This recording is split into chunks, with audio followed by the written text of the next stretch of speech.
tout le monde, je vous retrouve dans cette vidéo pour voir comment réaliser ces jolis cadres de Noël que nous avons offerts aux grands-parents à Noël l'année dernière. Donc à l'intérieur nous allons y glisser une photo de nos 3 enfants habillés pour les fêtes avec des petites guirlandes, le bonnet de Noël, quelque chose de sympathique. Alors c'est un cadre que nous avons fait en famille, les enfants se sont occupés de la peinture sur tout le bord du cadre. Ils sont venus ajouter des paillettes et moi je me suis occupée des décorations en pâte polymère.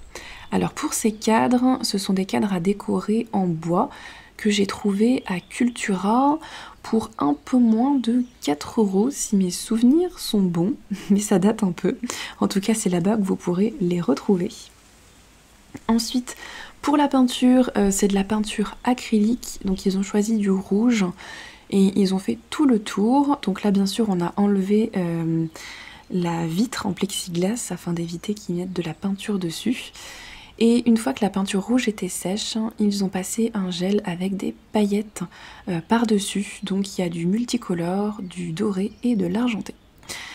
Quant aux décorations en pâte polymère, je les ai faites en utilisant ces perforatrices. Donc il y a 3 formes différentes.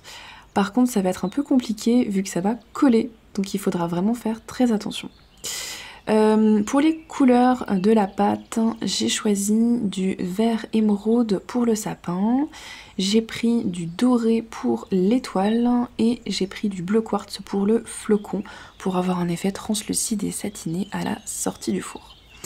Alors comme je vous disais, ça colle au niveau du métal avec la pâte polymère, donc je vais vous donner des petits conseils pour éviter trop de désagréments. Mettez du talc sur votre pâte pour éviter que ça colle trop et ouvrez le réservoir de votre perforatrice. Parce que si vous laissez le réservoir fermé, ça va presser les différentes formes, ça va les déformer et donc après il y a de plus de chances qu'elles collent entre elles ou qu'elles collent au métal. Donc vous mettez du talc sur votre pâte et vous faites votre forme et vous la sortez tout de suite. Vous allez donc les faire une à une pour être sûr que elles sortent sans être trop déformées. Vous pouvez aussi vous aider de l'aiguille pour réussir à les sortir sans trop les abîmer bien sûr. Ensuite, au niveau du reste du matériel, j'ai utilisé ces petites lettres, ces petites écritures en bois. Donc là j'ai pris Joyeux Noël et sur l'autre j'ai pris le Ho Ho Ho. Alors à la base ce sont des décorations en bois. J'ai acheté une petite boîte avec plusieurs décos. Vous pouvez facilement les trouver en magasin de loisirs créatifs. J'en ai vu à Truffaut il me semble et également à Cultura.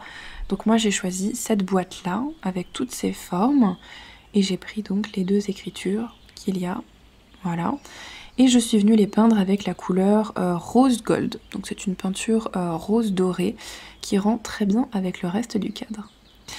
Donc pour le matériel, je crois que j'ai fait le tour. Vous aurez besoin d'un peu de vernis pour les décorations en pâte polymère pour avoir une belle finition.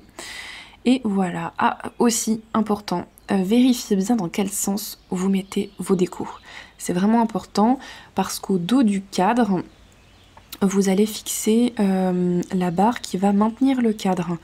Donc il faut savoir aussi dans quel sens vous allez faire votre photo. Moi je la fais en format paysage. Donc je sais déjà comment le décorer. Mais il faut que vous fassiez attention parce que on va mettre donc le petit bâtonnet soit en bas si c'est un paysage, soit de l'autre côté si c'est en version portrait. Donc il faut vraiment réfléchir dans quel sens vous allez mettre votre photo et où est-ce qu'il y a le trou pour le bâtonnet avant de coller vos décos. C'est vraiment important, surtout s'il y a un sens sur vos décos. Voilà.